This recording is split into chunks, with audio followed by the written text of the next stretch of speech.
Good morning, friends. I wanted to make a quick video. I was listening to Edward Art last night, and something really struck me. It was in part 3. He who will not live by love must be subdued by fear. That's a quote from William Blake.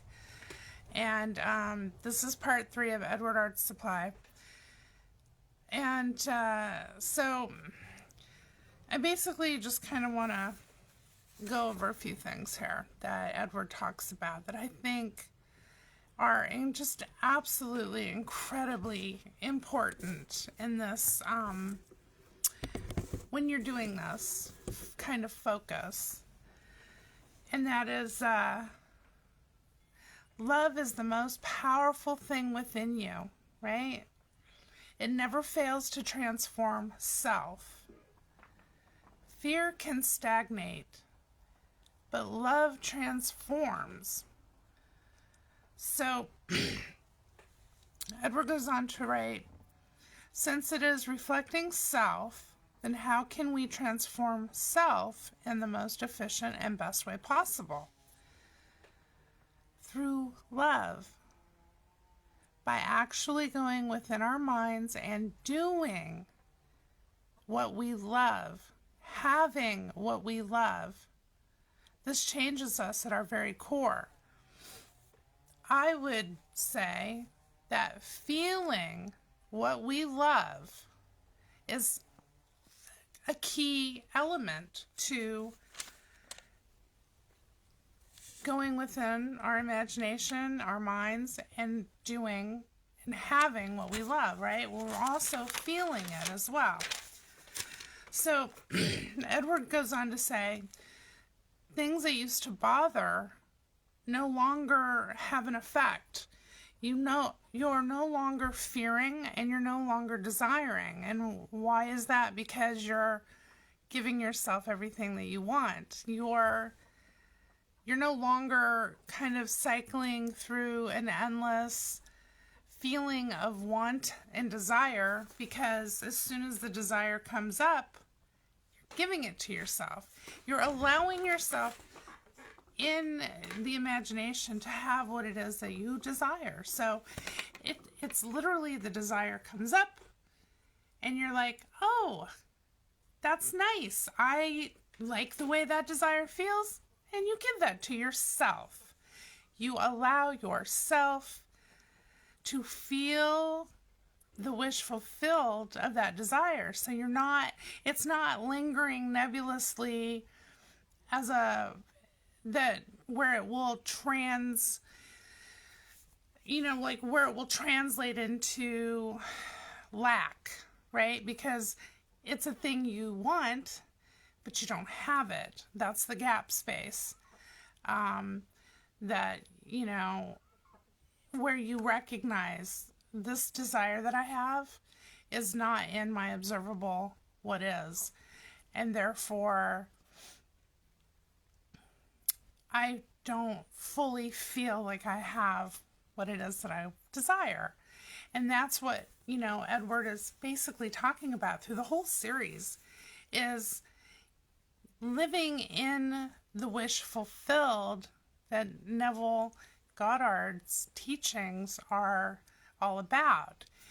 And when you do that, you're taking the active,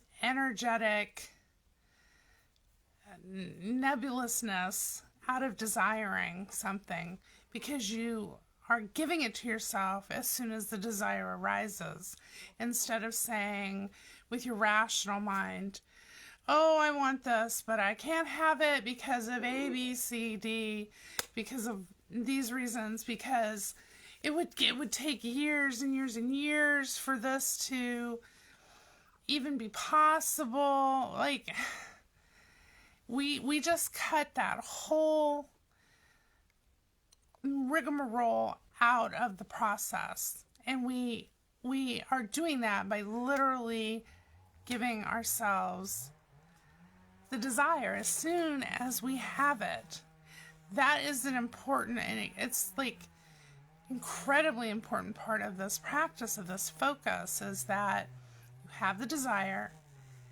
you give yourself the desire, you feel the fulfillment and how satisfying it is that you have given yourself that desire. You have granted that to yourself, right, in your imagination. So, but I hope that makes sense. But now this is the part that really, man, I just had such a huge aha moment when I was listening. And I've listened to this so many times, but for some reason last night, it really struck a chord.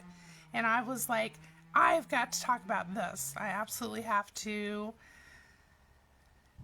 really make this it's a big deal, basically is what I'm saying. So you are living in fulfillment, right? When you give yourself that desire. Fulfillment in love, because love is the only thing that transforms the self.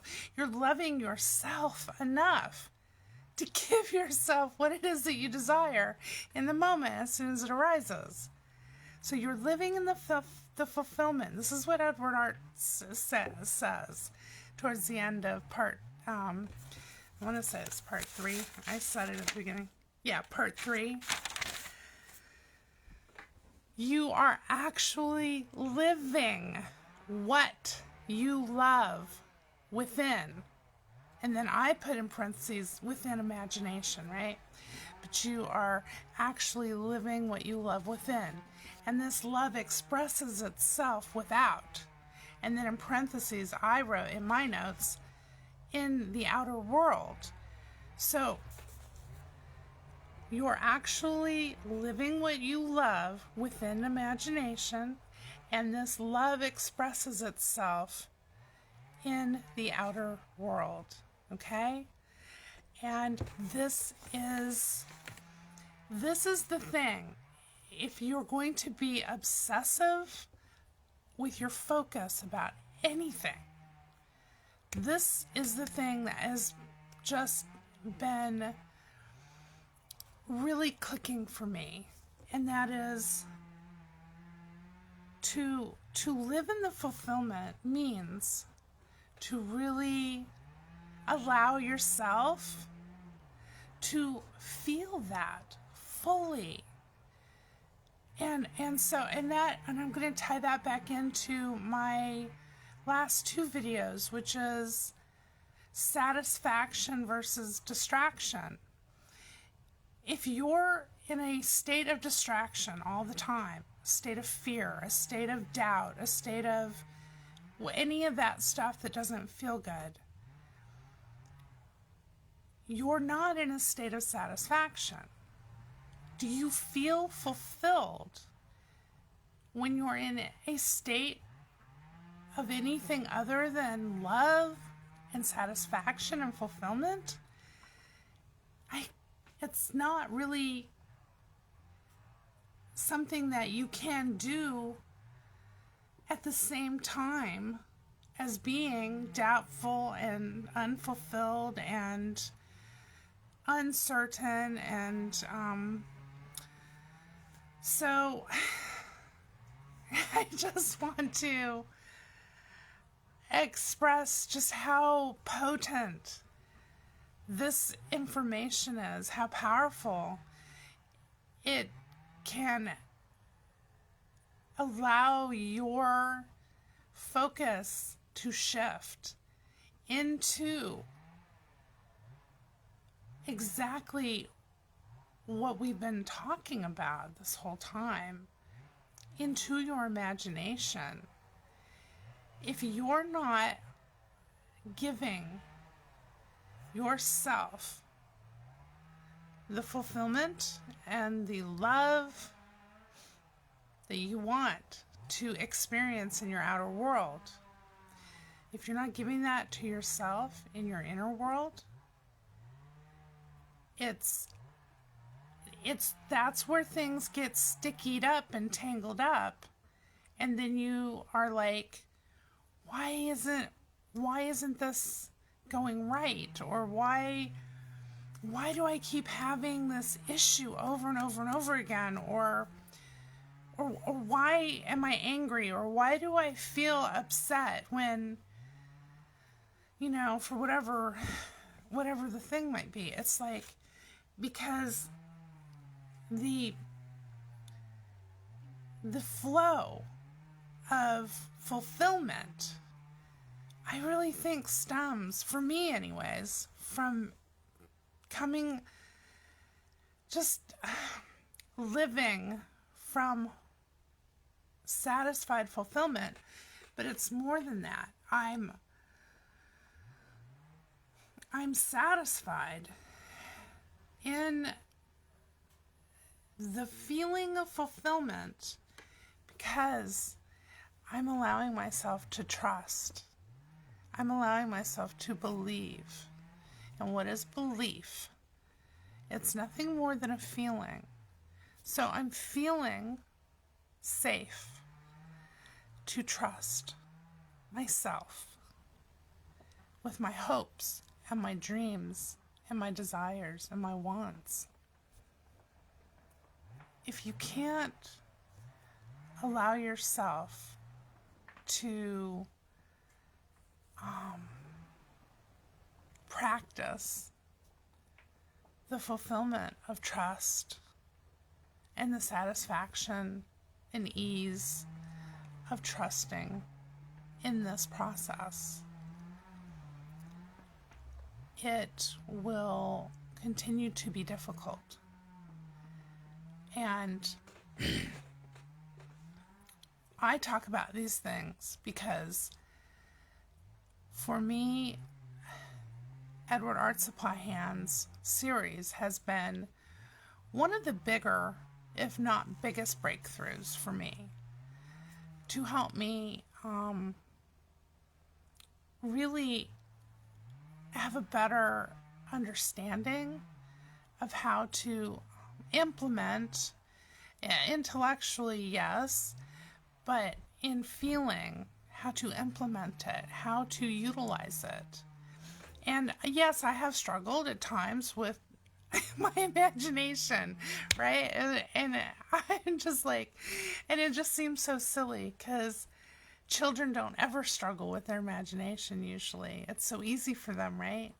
They don't have all these barriers built up and these stories and these beliefs that keep them inhibited, keep them from being able to tap into what is already really natural for them to do, which is to imagine, to explore, to do, be, have anything and everything. The moment it pops into their little heads, and they give that to themselves so freely and so genuinely, and it's so beautiful, And basically, that's all you have to do too, is just be like a little child and allow yourself to play in your imagination and to have fun with it. Because it doesn't have to be crazy hard. And so much of the struggle that I have felt in my own life, I can look back on it and I can say, I really brought a lot of it on myself. I'm responsible for how long I've struggled with something, and how hard I made that struggle. And that's nothing to feel bad about. Like, I've done that too. I have totally beaten myself up over how hard I've made things for myself, right? Or I've carried around guilt and shame over just mistakes that I've made, things that I've done that I call mistakes. But they all served a purpose, which was to help me grow, and to, for me, it helped me eventually helped me make better choices, right? Because I don't inherently enjoy suffering. I don't, I just don't inherently enjoy misery and pain. So for me, they were motivators and massive drives to help me look deeper within and find a better way. And then Edward Arts Supply Hands came along, and for me, that was a hugely better way. So, yeah, that's all I wanted to say. Let me know what you think, what your thoughts are as far as how you are utilizing your imagination, and have a beautiful day. So much love, friends. I'll talk soon.